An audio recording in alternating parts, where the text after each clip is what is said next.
기도드리겠습니다. 우리 하나님 아버지 감사합니다. 오늘도 만물이 주를 찬양하고 예배하고 모든 만물이 주께로 와서 주께로 주님께로 가고 만물의 목적은 하나님을 찬양하고 예배하는 것인데 오늘 이 시간에 모든 것을 중단하고 우리 하던 것을 다 모아서 하나님 아버지를 예배하고 하나님 앞에 무릎 꿇고 하나님을 찬양하게 하시는 은혜를 감사하고 감사합니다. 인간의 제일된 행복과 제일된 의미는 하나님을 예배하고 하나님을 찬양하고 하나님을 영화롭게 하는 것이라 하셨습니다. 우리가 그것이 우리의 뼛속 속에 생명 속에 날마다 넘치게 하셔서 하나님을 찬양할 때 나무와 풀이 물을 줄 때 살아나듯이 하나님의 찬양과 영감과 성령의 은혜로 우리 영혼이 살아나고 우리 몸이 살아나고 우리 인생이 살아나고 우리의 문화와 삶과 터전과 우리의 삶이 살아나게 하여 주시옵소서. 오늘 이 시간에 주님의 성령의 말씀을 오늘도 묵상하게 됩니다. 우리 주의 성령이 새하늘과 새 땅을 다시 창조하듯이 우리 영을 다시 부활하듯이 예수의 부활의 영으로 우리 속에 아침 이슬점이 이르게 하시고 메마른 땅에 담비가 내리듯이 죽어가고 메마른 우리 영혼 속에 성령의 담비를 오늘 내려 주시옵소서. 성령이 한량없는 은사를 부어 주시옵소서. 성령이 임함으로 우리가 꿈을 말하고 환상을 말하고 예언을 말하고 비전을 말하고 생명을 말하고 감사를 말하고 천국을 말할 수 있게 하여 주시옵소서. 오늘 이 시간도 우리 물고기를 떠나서 한순간도 살 수 없듯이 우리가 성령을 떠나서 한순간도 그리스도의 삶을 살 수 없다는 걸 알고 오늘 이 시간도 우리 예배 가운데 우리 성령께서 우리를 입혀주시고 이곳에 채워주시고 성령의 기름을 우리 속에 부어 주시옵소서. 예수님의 이름으로 기도드립니다. 아멘. 제가 저번 한 주간 또 중요하게 해야 될 일이 있어서 1년에 한두 번 정도는 해외를 나갈 수밖에 없습니다. 그래서 이번에 그 일주일간 갔다 오게 되었고 제가 계획한 스케줄은 아닌데 희한할 정도로 사도 바울의 성경의 복음이 유럽까지 들어가는 그 관문을 지중해 연안을 아프리카와 또 유럽과 또 아시아의 3개 대륙을 돌면서 나름대로 굉장히 은혜가 되고 두 번 다시 이런 과정을 밟을 수 있을까 하는 생각을 하면서 앞일은 알 수 없사오나 하나님께서 굉장히 큰 은혜가 되었습니다. 물론 여러 다른 분들은 여러 다른 목적으로 갔지만 하나님 안에서 새하늘과 새 땅을 바라보고 말씀 속에 사는 저희들로서는 굉장히 의미가 새로웠습니다. 제일 먼저 도착한 것이 스페인 바르셀로나 도시입니다. 이제 스페인에서는 큰 도시 중에 하나죠. 바르셀로나 유명한 축구팀도 명문팀이 유명하죠. 바르셀로나는 과거 그 요나 선지자라고 들어봤을 거예요. 요나 선지자가 자기들의 원수 국가인 아수르 수도 니누에게 가서 복음을 전하라. 그런데 철천지 원수 같은 나라에 복음을 전하라니까 요나가 셈이 나가지고 하나님께 대들었어요. 나 못 가겠습니다. 그래가지고 반항을 했어요. 반항을 해가지고 니누에로 가지 않고 다른 다시스로 가는 배를 들러 탄 거예요. 타다가 하나님이 요나를 몇 번 검문했지만 말을 안 듣니까 이제 폭풍이 일어나가지고 배가 파손되게 됐죠. 그래서 그때 그 사람들이 제비를 뽑아보니까 제일 배 밑창에 요나가 누워 있는 거예요. 엎어져가지고. 그래서 요나를 바다에다 그냥 풍덩 던져버렸어요. 그러니까 지금은 원인 불명의 고기지만 많은 사람들은 사람을 삼킬 만한 것은 고래가 아니겠는가. 그래서 무슨 고기인지 거기에 대해서 막 시비 걸지 마세요. 그냥 고래 같은 고기가 요나를 한 입에 확 삼켜버렸어요. 삼켜가지고 이제 소화를 시켜야 되는데 요나가 그 속에 들어가서 이제 회개를 한 거예요. 불세례를 받아가지고 고래가 너무 뜨거운 거예요. 그래가지고 토해내버린 거예요. 거기에 제가 약간의 제가 각색이 있습니다. 토해내가지고 간 곳이 뭐냐면 다시스를 향한 배를 타버린 거예요. 그래서 다시스라는 곳을 가다가 하나님께 매를 맞은 거죠. 매를 맞아 다시 니느웨 가서 복음을 전해서 니느웨가 이제 거기 전체 회개하더라. 그 니느웨가 오늘날은 이란 아수르 이란 지역에, 그래서 이란이 요새요 우연인지 모르지만 거의 기독교인이 30% 가까이 된다라는 선교 보고가 있어요. 그래서 어쨌든 뭐 우연일 수도 있고 하나님의 섭리일 수도 있고 어쨌든 그 다시스라는 그 항이 어디냐면 그 당시 스페인 지역입니다. 스페인 지역인데 그 당시 스페인의 다시스는 지금 바르셀로나라는 설도 있고 그 옆에 있는 어느 도시라는 설도 있고 뭐 하도 옛날에 고고학적 자료가 없기 때문에 확실치는 않지만 분명히 그쪽은 맞는 거예요. 그래서 바르셀로나가 그냥 요나가 불순종해가지고 다시스 배를 탔던 그 다시스다 이렇게 생각하면서 발을 밟으니까 얼마나 은혜된지 모르겠어요. 그 다음에 그 다시스는 그 당시 실제적으로 두로와 시돈 다윗 왕조 때 솔로몬의 성전 때 가장 획기적인 역할을 한 게 두로와 시돈이에요. 그들의 장인. 그래서 그 프리메이슨이라 그래요. 그들 장인 정신으로 하나님께 그들을 불러서 허락하신 거예요. 그런데 거룩한 성전을 짓는데 왜 두로와 시돈이 이방 사람들을 불러들였냐. 성전은 이스라엘 백성만이 아니고 만인의 것이다라는 것을 상징적으로 하나님께서 우리에게 가르쳐주기 위한 것이다. 그렇게 영적으로 반드시 해석해야 됩니다. 그래서 두로와 시돈은 어떤 족속이냐. 가장 철기 문화를 가장 먼저 시작했던 족속이다. 그렇게 볼 수 있고 두로와 시돈은 크레타 섬 갑돌 지역이라 갑돌 족속들 크레타 지역에서 아마 넘어온 족속이 아닌가 그렇게 생각하는데 결론은 그 당시 두로가 모든 해양 세력을 제패하고 있는 나라였습니다. 아수르와 바벨론도 감히 건들 수 없는 제일 마지막에 정복했던 나라가 두로와 시돈이에요. 그래서 다윗 왕의 종속국이라고 두로와 시돈을 무시하면 안 되고 그 당시에도 두로와 시돈은 바로 스페인을 식민지로 삼고 있었어요. 그 다음에 그 당시 두로와 시돈이 하니발 장군이 있었던 카르타고 지금은 티진이라 그래요. 티진이 수도 티니스를 그 다음 저희들이 방문을 했습니다. 그러니까 카르타고 그 다음에 두로와 시돈의 식민지였고 한니발이 로마를 유일하게 점령하고 대항하고 점령했던 그 한니발 장군 그것이 전부 다 두로와 시돈의 후예들이다 볼 수 있어요. 근데 그쪽에도 나중에 다 복음이 들어가죠. 그래서 티니스를 항을 거쳤어. 그 다음에 사도 바울이 3차 전도를 마치고 4차 전도라고 일명하지만 포로로 로마로 압송돼 가죠. 일부러 포로로 로마로 잡힙니다. 왜? 로마도 보아야 하리라. 로마의 복음을 전해야 전 세계의 수도인 로마를 복음을 전해야 전 세계 복음을 전한다는 전략적인 성령의 뜻과 비전을 가지고 로마도 보아라 작심을 하고 예루살렘에서 포로가 잡혔을 때 로마형 황제에게 자기가 신청을 합니다. 왜? 사도 바울은 로마 시민권이기 때문에 아무나 심판할 수 없어요. 로마 시민권은 어마어마합니다. 내가 로마 시민권이니까 나를 건드지 말라.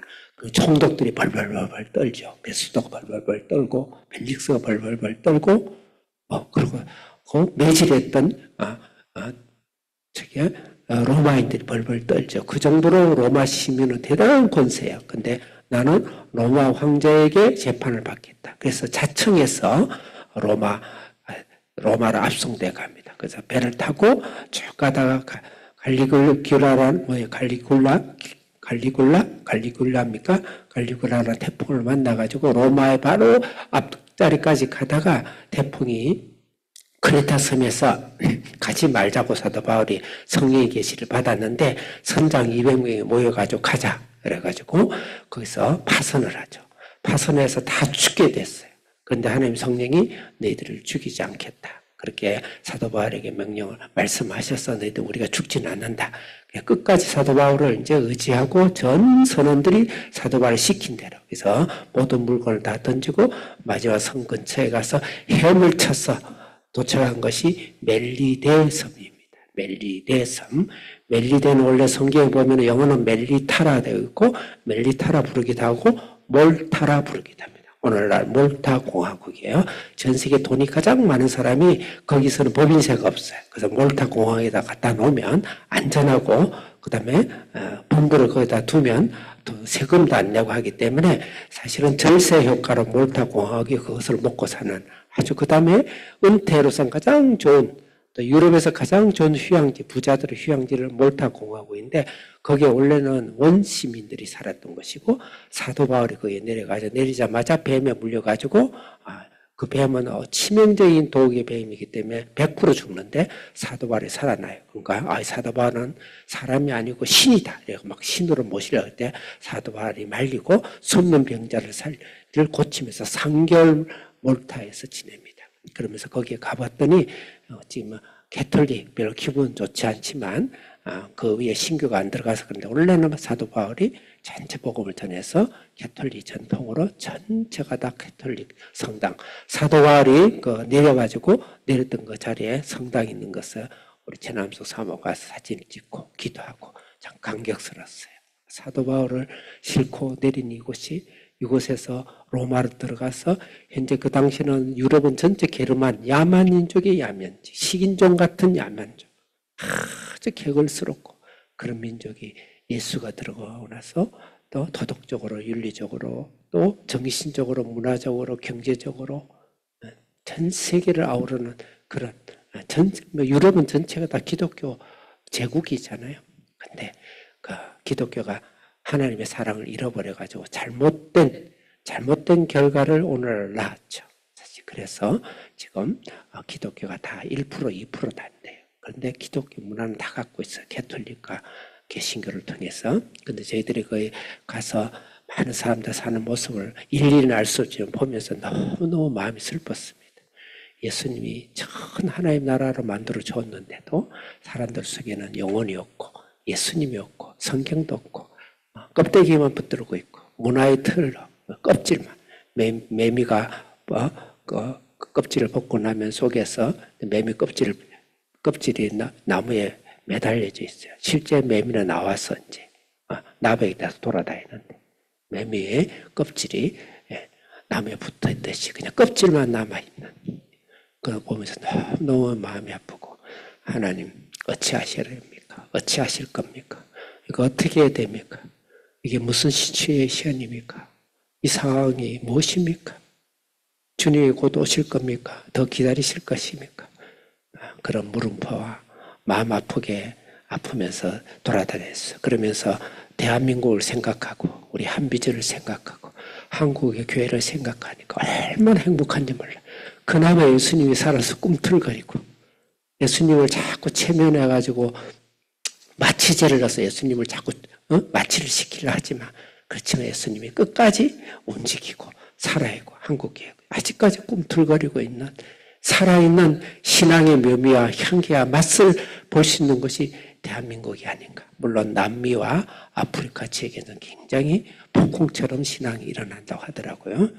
그래서 아직까지 대한민국이 살아있다 이 생각하면서 대한민국이 너무 그리웠어요. 그건 선진국이잖아요. 선진국이면 다 좋은 천상천하 엄청 좋은 것 같죠? 다 영혼이 빠져버리고 매미는 온데간데 없고 껍질만 나무에 붙어있는 기독교의 문화를 가지고 벌어먹고 살아요. 바티칸도 벌어먹고 살고 로마도 이탈리아도 스위스도 스웨덴도 다 벌어먹고 사는 거예요. 그런데 대한민국 아직까지 살아있구나 생각하면서 부활의 시작. 오늘 말씀은 가장 중요한 건 신앙이 여러분 교회를 얼마나 다녔느냐 중요하지 않습니다. 부활의 신앙이 있는가 내 속에. 껍질만 매달려 있는 매미 껍질만 허물만 붙어 있는가. 실제 매미가 돼서 날아서 움직이고 있는가. 내 신앙은 어디에 있는가. 껍질인가 알맹이인가 를 생각해야 되고요. 그래서 성령께서는 원초전부터 엄중하게 이야기하고 있습니다. 신앙은 예수 그리스도의 살아있는 부활의 신앙. 성령이 파편을 띠고 불꽃을 띠고 혁명을 일으키고 내 안을 뒤집어 놓고 뜨겁게 만들고 회개하고 하는 새 생활, 새 생명의 신앙이 있느냐 없느냐를 항상 물어야 되고, 그렇지 않으면 하나님 앞에 우리가 회개하고 슬퍼하고 또 하나님께 회개해야 되지 않을까 이렇게 생각하면서 오늘 사도행정을 옛적 2000년 전에 예수님 가시거나 성령이 오신 기념사라 생각하지 마시고, 오늘 내 속에 이것이 있는가, 없으면 어떻게 해야 될 것인가, 기도를 우리가 해야 된다 그 봅니다. 유럽이 잘 삽니까? 대한민국은 유럽보다 잘 살더라고요. 이제 가보니까요, 유럽보다 잘 살아요. 화장실, 모든 계획은요, 화장실 계획부터 세워야 돼요. 모든 일정과 계획은 무슨 계획부터 세운다? 화장실부터 세운다. 그래서 내가 이번에 인생을 새로 배웠다니까. 화장실 계획부터 세워야 되구나. 인생 계획은. 유럽이 그렇더라니까요. 기가 막히더라니까요. 2시간, 3시간 가도요, 화장실이 없고요. 그 번화가에도 내가 들어갈 화장실 한 칸도 없어요. 그러면 일부러 식당에 가서 비싼 밥을 먹고 화장실 한번 갔다 와야 되고, 그것도 표를 검사해요. 식당 안에서도 표를 검사하더라니까. 참 기가 막혀요. 대한민국은 어마어마하게 잘 사는 나라예요. 대한민국에서 잘 사는 나라에서 이런 만족이 있습니까? 진짜 행복이 있나요? 여러분, 여기 천국인가요? 혹시 헬조선은 아닌가요? 지금 인류가 생긴 문명에서 최고 잘 사는 지금 지점에 우리가 있습니다. 대한 비전이 있고요. 여러분이 있어요. 유럽에 가보면 알아요. 미국에 가보시면 알아요. 그런데 천국이 있나요? 예수가 없으면 천국이 없어요. 성령이 없으면 새로움이 없습니다. 신앙이 수천 년 지나가 전 유럽이 신앙으로 그냥 도배를 해놓고 그냥 철갑을 입혀놔도요, 그 속에 예수가 없고 부활이 없고 성령이 없으면 지옥이에요. 아무런 의미가 없어요. 그래서 행복을 멀리서 찾지 마세요. 축복을 멀리서 찾지 마시고요. 인생의 의미를 멀리서 찾지 말고 지금 이 자리에 예수님이 여러분 마음속에 계십니다. 성령이 여러분 속에 내려와 계십니다. 그 성령을 부르고 또 부르고 찬양하고 또 찬양하고 기뻐하고 또 기뻐하고 도전하고 또 도전하고 예배하고 또 예배하고, 그럴 때 우리 삶이 행복해지고 우리 삶이 축복스러워지고 우리 삶의 비전과 꿈과 환상이 생기고 미래가 생기고 천국의 소망이 생기고 이 땅에 살아갈 만한 가치와 힘이 생기고 가정을 꾸려나갈 만한 부모로서의 힘이 생기고, 때로는 자녀들 키우다 보면 좌절스러움이 얼마나 많나요? 우리 자녀들은 무슨 말인지 몰라요. 여러분이 결혼해서 나중에 한번 봐봐. 지금은 목사의 말 안 들어도 그냥 필요 없어. 근데 여러분 나중에 나이가 들어서 결혼해서 한번 생각해봐. 그럼 그 말은 뭔가? 지금 조금이라도 또 부모 마음을 생각해 봐야 돼요. 때로는 부모님이 좌절스러워요. 여러분 키우다 보면. 어떤 때는 인생 포기하고 싶고 때따라서 많아요. 인간이기 때문에. 그렇다는 게 아니고 인간이기 때문에. 그런데 그 힘을 극복할 수 있는 것은 하나님이 계시고 하나님이 성령이시고 하나님이 생명이시고 하나님의 생명이 내 속에 계시기 때문에 부모 역할을 할 수 있습니다. 자녀도 힘들어요. 이 땅의 고난. 그 이길 수 있는 것은 성령님과 예수님이 여러분 일으키실 것입니다. 오늘 그 말씀을 나누는 것입니다. 저번 주에 5가지 단어를 하다가 4가지 해서 오순절 단어 알아라. 제가 설명 안 하겠습니다. 두 번째로는 급하고 강한 바람의 소리가 뭔가. 이건 성령을 이야기하는 거예요. 성령을, 예수님이 성령으로 호흡으로 인간의 아담에게 후 해가지고 숨을 넣어줬어요. 그게 바로 성령이세요. 생명이세요. 그래서 사람은 성령이 접할 때 육체가 영이 되고 생명이 되는 거예요. 후 했어요. 그 다음에 창세기 6장에 보면 하나님의 영이 떠나버렸어요. 그래서 인간은 육체가 되었다. 그래서 지금 똑같이 60억 인구가 살고 70억 인구가 살지만 두 종류의 사람이 삽니다. 하나님의 영이 있는 사람과 하나님의 영이 없는 육체의 사람과 두 종류의 사람이에요. 그 위에는 없습니다. 노아 이후에 성령께서 틈틈이 예언자와 선지자를 통해서 영으로 하나님의 계시와 복음을 말씀을 가르치고 지금까지 이끌어 오셨죠. 그래서 오순절에는 새 창조와 새 창조일이 생긴 거예요. 그래서 이것은 오순절은 단순히 성경의 큰 한 임팩트 정도가 아니고 하나님이 성령의 영이 떠난 노아 시대 이후로 떠난 성령의 영이 본격적으로 모든 인간에게 선지자에게만 나타난 것이 아니고 하나님의 종들에게만 나타난 것이 아니고 선택받은 이스라엘 백성에게만 나타난 것이 아니고 모든 인간에게 하나님 새 창조로 성령이 임하신 거예요. 그 성령이 없이는 인간다운 인간의 삶을 살 수가 없습니다. 신앙다운 신앙을 할 수 없습니다. 그런데 오늘날 이 성령을 너무 페이퍼화 시켜놨어요. 너무 지면화 시켜놨다는 것이죠. 너무 의식화만 시켜놨어요. 실제 성령이 성령의 다이나믹, 성령의 전체를 다 인정하는, 성경을 사전적으로 그대로 믿는 그런 신앙이 사실은 필요하고 그게 사도행전적 신앙입니다. 어쨌든 불의 혀, 하나님의 임재, 성령 충만은 두 가지 의미가 있습니다. 내적인 충만, 내 안으로 성령께서 충만해서 성령 아니고서 누군지 예수를 주라 신할 수 없다 그랬어요. 여러분이 실수로 실수가 있겠냐면은 내가 예수님, 나는 예수님을 믿고 싶습니다.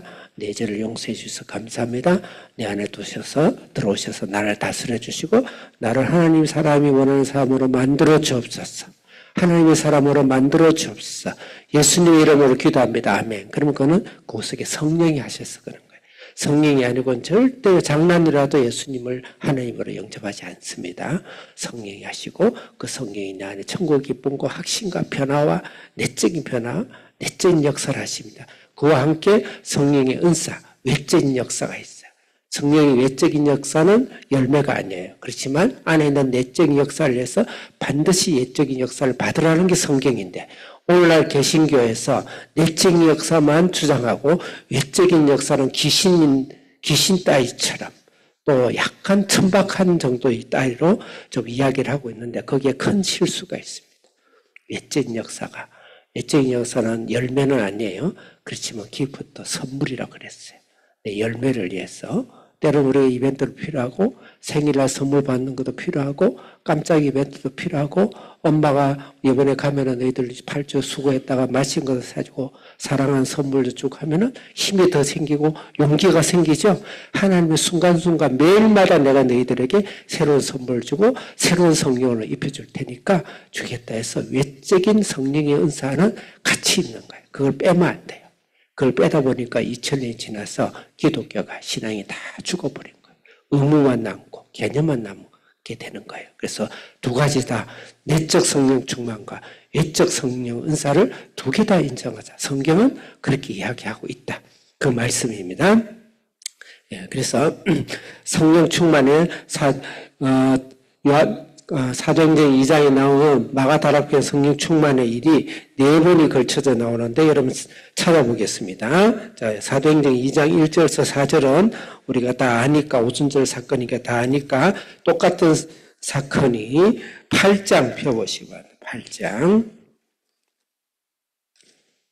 8장 14절부터 17절 14절 읽겠습니다. 크게 시작.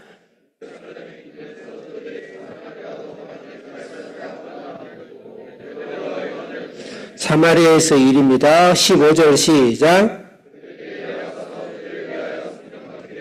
성령 받기를 기도하는 16절 시작.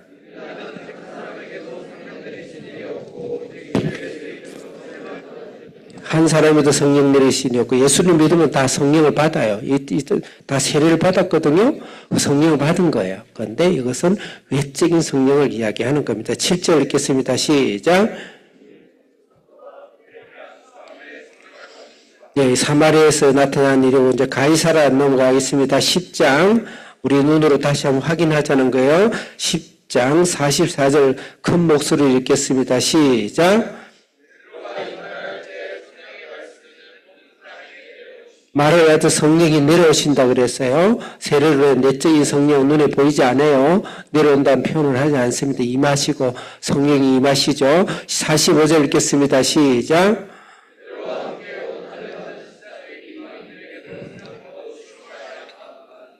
46절 시작. 예, 사도행전 2장의 방언을 말한 것처럼 이들이 방언을 말하기 시작했죠. 47절 시작.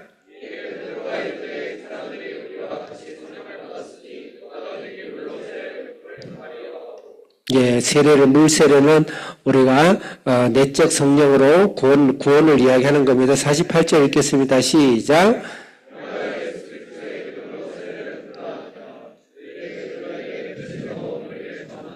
예, 예수의 이름으로 세례를 받고 세례를 받기로 결단하고 예수님 나는 죄인입니다. 예수님 내 삶에 들어오시고 나를 구원하여 주시옵소서. 하나님의 자녀 되신 걸 감사합니다. 아멘. 그리고 세례를 받아 우리는 내적 성령이 임한 거예요.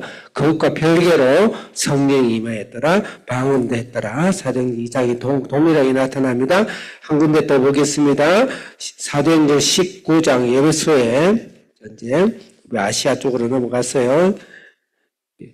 예배소 바울의 2차 전도죠.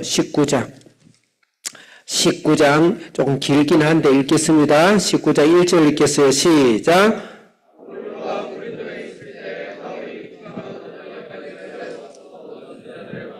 아볼로는 이 성경 주의 주석가입니다. 거의 아주 훌륭하게 훈련된 최고의 성경 전문가예요. 2절 읽겠습니다. 시작.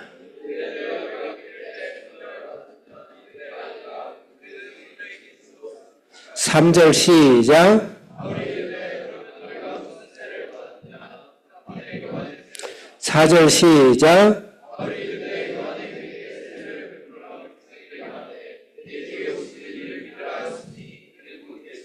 5절 시작. 6절 시작.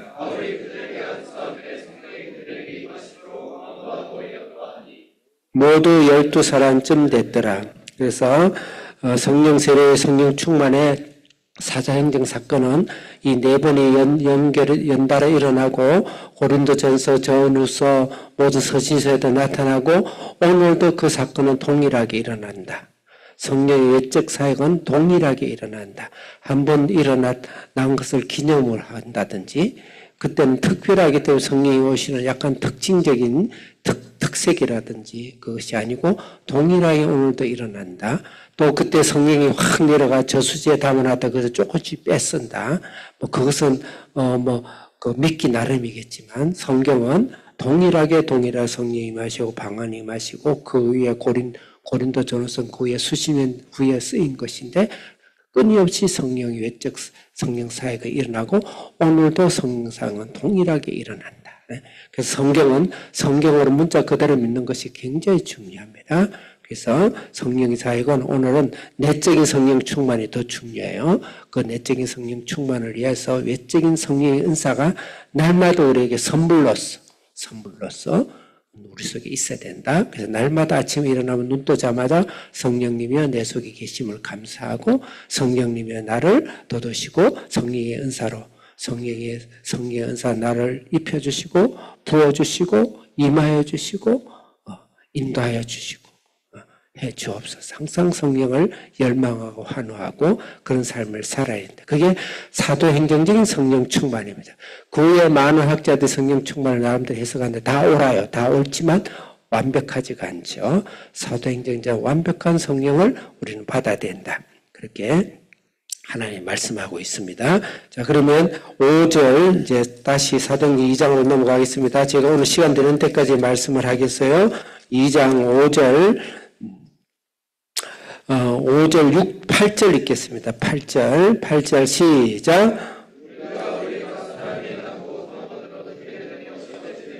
예, 난곳 방언. 그들이 태어난 곳의 언어로 말하는 것을 난곳 방언이라 그래요.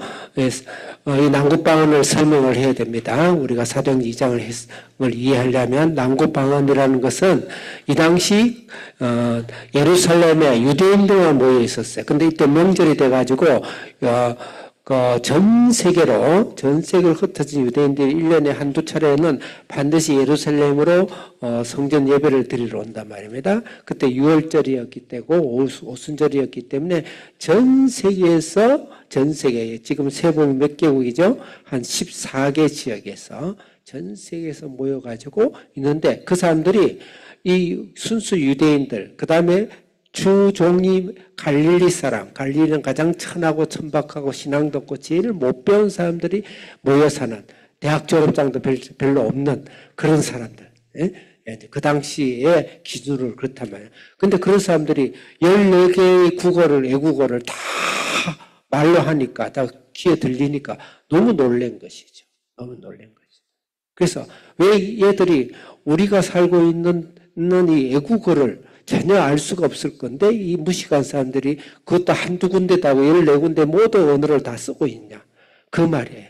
난국방언이 듣기 때문에 어찌미냐. 그것은 바로 구절을 읽겠습니다. 어떤 사람인지 찾아보겠습니다. 그 난국방언이 어딘지 우리는 시작.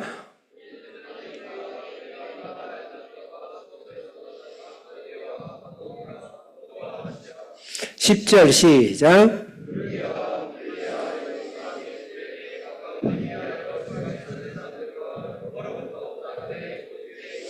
11절 시작.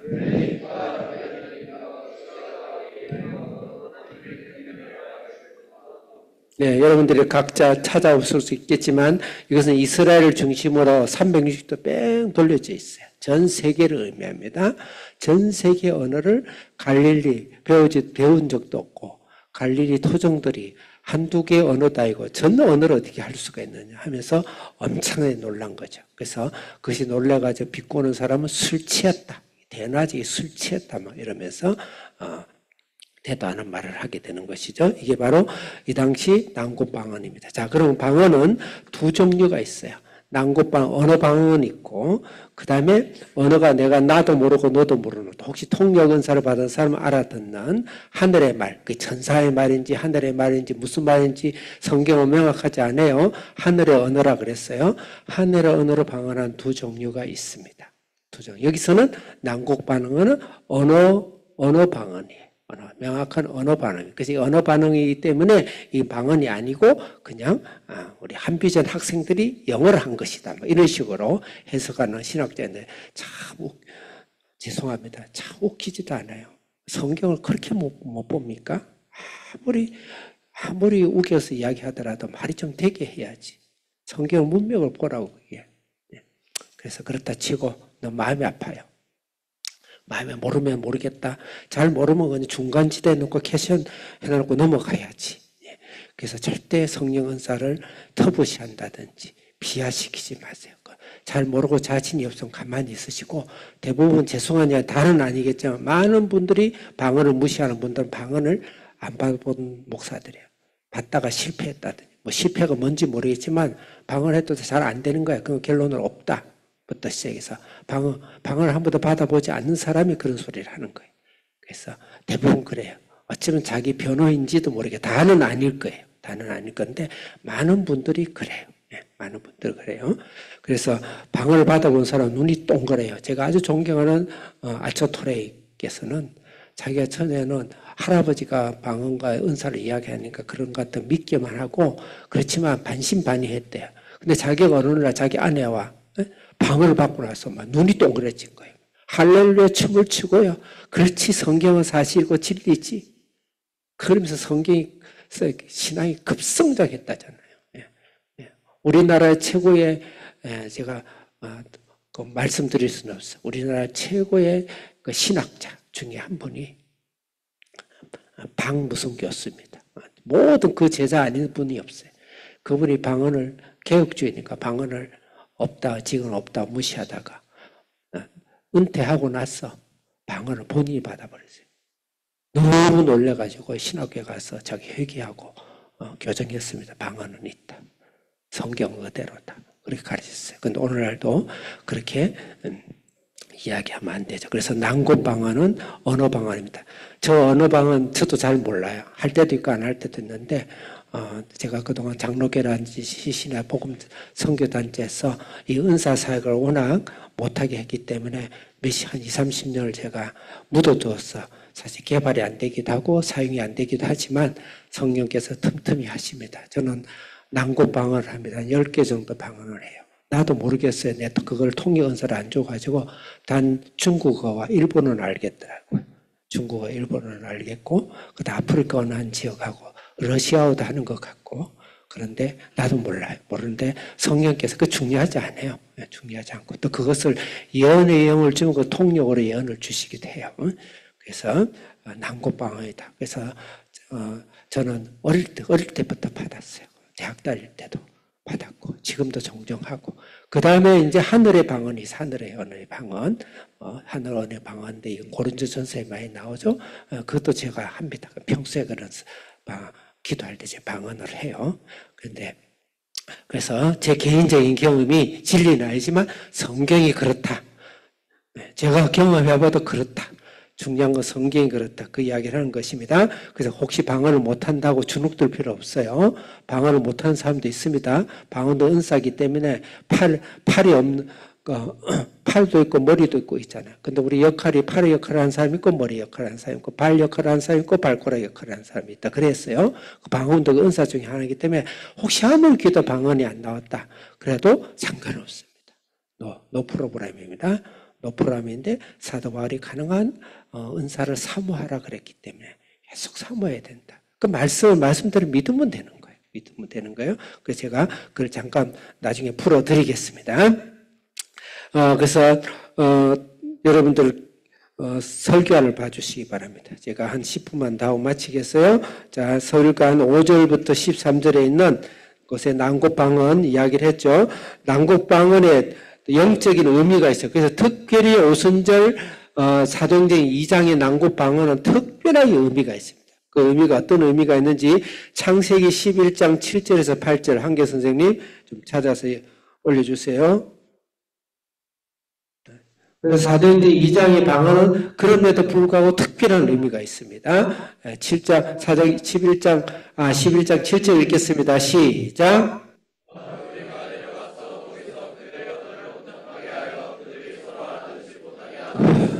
8절 시작.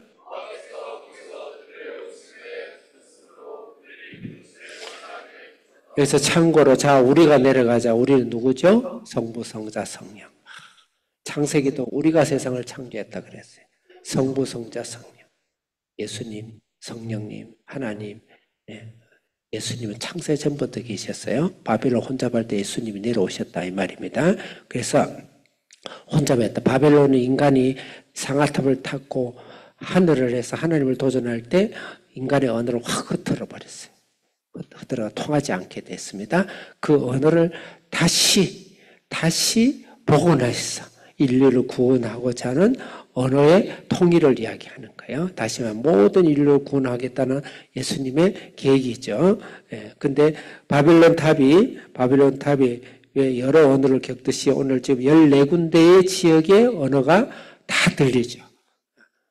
갈릴리 한 사람들의 방언을 통해서 다 들리는 거게 한 방언으로 14국이 다 들렸는지 각 14개 언어가 나간지 그건 찾을 길이 없어요. 찾을 길이 없는데 저는 각각의 언어로 나가더라고요. 근데 그건 찾을 길이 없지만 중요한 것은 이건 바벨론 사건을 하나님께 다시 회복함이시다.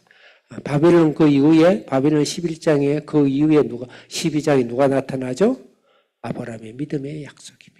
믿음의 약속이 실현되는 것이 성령의 실현된다라는 중요한 메시지죠. 그래서 사도행전 2장에 나오는 성령 강림은 특별한 강림이 맞아요. 굉장히 상징적인 강림이 맞아요. 그럼에도 불구하고 방언과 은사의 역사는 오늘도 동일하게 진행되고 있다. 성경은 왜 그 이후에도 계속 그 방언을 이야기하고 그 은사를 이야기하기 때문에 그렇다. 이렇게 생각을 해야 됩니다. 방언의 유의사항 제가 밑에 방언의 유의사항 있는데 이것만 읽겠어요. 고린도전서 12장 찾아보겠습니다. 우리 한계 선생님 고린도전서 12장 방언할 때 유의사항이 있어요. 주의사항이기도 하고 방언을 사용하는 방법입니다. 10절 읽겠습니다. 시작.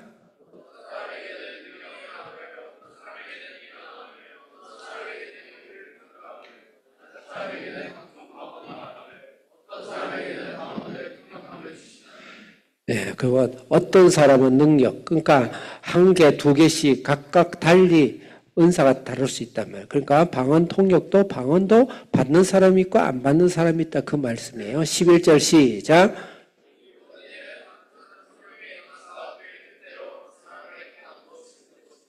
여기서 중요한 중심 단어는 한입니다. 하나되라. 하나되라. 한 성령. 12절 시작.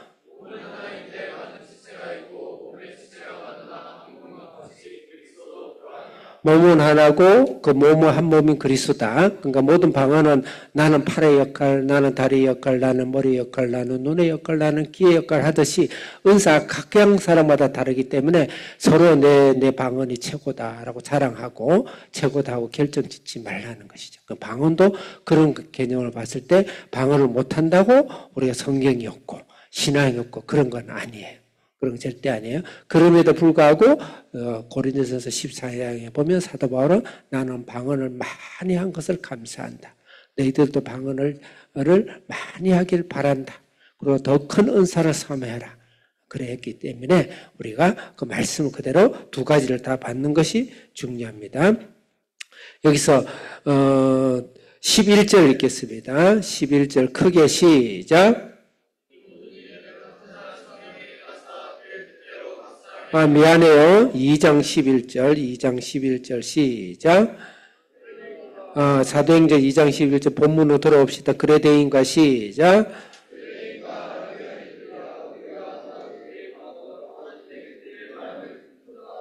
하나님의 큰 일을 말한다. 그래서 방언이 나타나고 성령이 임함이 나타남으로써 그 목적은 무엇인가? 왜 그 방언이 나타나고 성령의 강림이 일어났을까? 그 목적이 중요한 거예요. 그것은 하나님의 큰 일이라고 망했는데 사도행전 1장 3절 4절을 한기 선생님 찾아주시기 바랍니다. 사도행전 1장 3절 4절 3절 읽겠습니다. 크게 시작.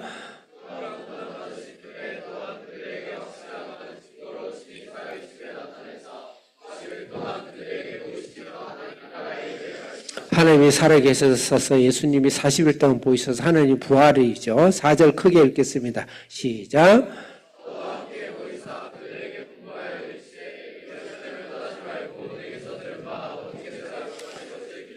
두 번째는 약속한 것을 기다리는 성령이죠. 그래서 부활과 성령입니다. 우리 신앙에는 두 개의 양대축이 있는데 부활과 신앙입니다.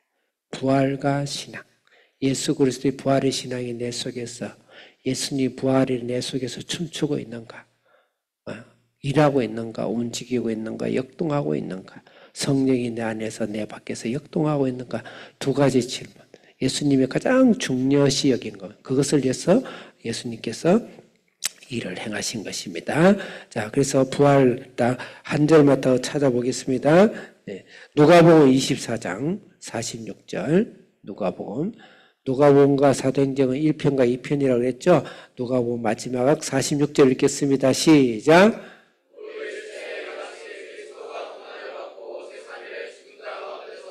부활이죠. 그 다음 49절 읽겠습니다. 시작. 49절 볼지어다 시작.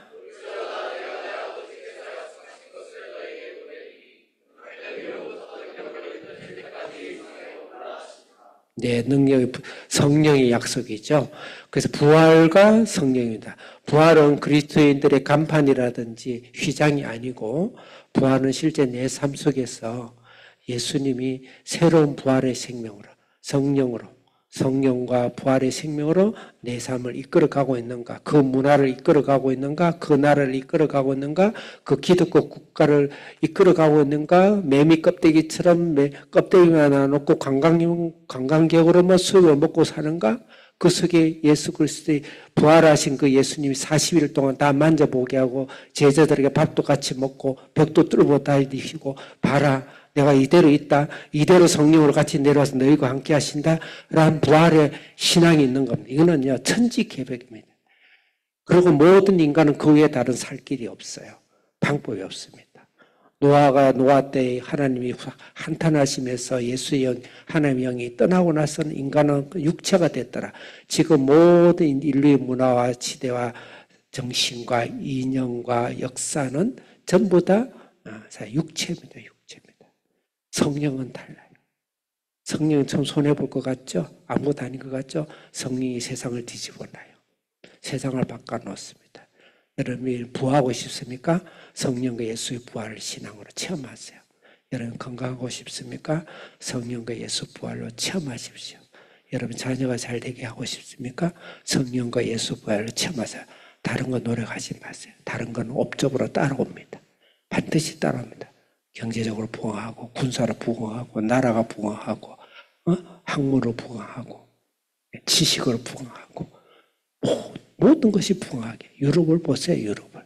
지금 유럽은 점점 멸망하고 있는데 예전에 유럽을 보세요. 아무리 껍데기만 먹고 살아도 2000년을 지금 전 세계를 지배하고 살지 않습니까? 미국이 함부로 넘어갈 것 같습니까? 저는 뭐 이념도 없고 뭐 그건 없어요. 저는 교회가 중심이니까. 미국은 교회가 중심 나라였어요. 몇십 년 전까지만 해도 교회의 부흥이었습니다. 어마어마했습니다. 그 나라 하나를 그냥 버릴까요? 유럽도 2000년 전 먹이 살았는데 미국이 함부로 넘어가요? 그런 소리 하지 마세요. 세상적인 손으로. 수판 돌리듯이 하지 마세요. 모든 답은 성경이 있는데 예수 부활 생명. 성령이. 예전에 제가 사랑하고 그렇게 오늘도 눈물이 나는 김종호 목사님. 성령이 부흥하고 영의 부흥이 일어나면 경제와 나라가 부흥한다. 그건 따라오게 돼 있다. 유럽을 봐라. 요한예술의 부흥운동이 일어나고 성경에서 대륙에서 부흥운동이 일어날 때 그리고 유럽이 강성해지고 부유해졌다. 대한민국의 영의 혁명이 영의 지진이 일어나야 된다. 그 설계하시다 하늘나라 가셨어요. 그 덕으로 대한민국이 지금 살고 있어요. 대한민국 쉽게 망하지 않습니다. 성령의 부흥, 부활의 생명, 성령의 부흥이 우리 선조들이 그걸 먹고 살고 퍼뜨리고 이 대한민국을 뻘겋게 예수의 피로 물들였기 때문에 대한민국 함부로 망하지 않습니다. 함부로 망하지 않습니다. 함부로 우리를 노랗게하지 못해요. 가까운 곳이든 먼 곳이든 우리를 함부로 못해요. 예수 부활. 우리나라 순환이 얼마나 그동안 해방 이후에 얼마나 많은 난제들이 있었어요. 반드시 예수를 믿으세요. 대한민국 지금 치르까지 캄캄하고 가면 죽이고 가면 갔던 행제길이 저는 너무너무 마음이 아파요. 제 대학교 다닐 때마다 아무리 사상이 이념이 있더라도 그렇게까지 안 했어요. 예수 안에서 한 동지애가 되고 같이 붙고 기도하고 그랬는데 지금은요 눈물이 나요. 예수가 없어요. 부활이 없어요. 성령이 없어요. 성령 안에서는 우리가 돼야 돼요. 세상을 우리가 편견하자는 게 아니에요. 편견하는 거죠. 그래서 예수의 생명으로 부활의 생명으로 제2의 부흥으로 인류는 예수님이 다시 오셨습니다. 노아 때 떠난 성령이 다시 오셨다 이 말입니다. 새 창조가 일어난 거예요. 그 외에 이 세상에 답은 없는 겁니다. 그 외에 세상은 없어요. 우리가 대한민국도 교회 중심으로 부활 중심, 예수 중심으로 그 다음에 성령 중심으로 우리가 미국이 중요합니까? 중국이 중요합니까? 북한이 중요합니까? 민족이 그렇게 중요합니까? 민족이 그렇게 중요해요? 그렇지 않아요. 민족의 혼, 민족은 너무 그러지 마세요. 중요하죠. 저는 CC에서 김종 목사님이 최고의 캐치프레이가 이 민족을 주옵소서. 오늘의 민족 복음과 내일의 세계 선교. 예수 안에서 예수의 복음으로 민족을 품는 거예요. 민족이 들어오게 하는 거예요. 오늘 여러 가지 좌우 이념이 너무 강하고요. 네, 그래요. 예수. 그럼 우리가 선거할 때 어떻게 선거를 해야 될 것인가? 일단 자녀들은 부모 말에 순종해야 돼요. 그 다음 우리가 신앙인은 교회가 살 수 있는가 없는가 그것만 보고 도장을 찍었어요. 앞으로 교회가 살 것인가 말 것인가, 앞으로 대한민국의 교회가 살 것인가 말 것인가, 한비전 국제학교가 살아있을 수 있을까 죽을 것인가, 예수가 살 것인가 죽을 것인가, 그런 자인가 아닌가 그것을 보고 국민의원을 시의원을 찢든지 도의원을 찢든지 국회를 찢든지 대통령을 찢든지 선거를 하시기 바랍니다. 그 외엔 답이 없습니다. 그리고 그것이 답입니다. 이 민족을 하나님 버리지 아니하십니다. 예수의 부활, 예수의 생명으로 민족 이전에 우리 가정, 여러분 가정 예수님 사랑하시고 축복하십니다. 성령이 여러분 속에 어제보다 오늘 더 불일 듯이 일어나게 했어요. 예수 부활에 내가 펄쩍펄쩍 뛰고 뜨거워서 견딜 수 없는 예수 부활의 소망이 여러분을 강하게 사로잡으면 부도 따라오고 경제도 따라오고 자녀도 따라오고 건강도 따라오고 능력도 따라오고 실력도 따라오고 권세도 따라오고 우리가 오늘 회개하면서 주여 우리에게 성령을 주옵소서. 주여 예수의 영으로 부활의 영으로 충만케 하옵소서. 주여 한번 거기에 주어 기도하겠습니다. 주여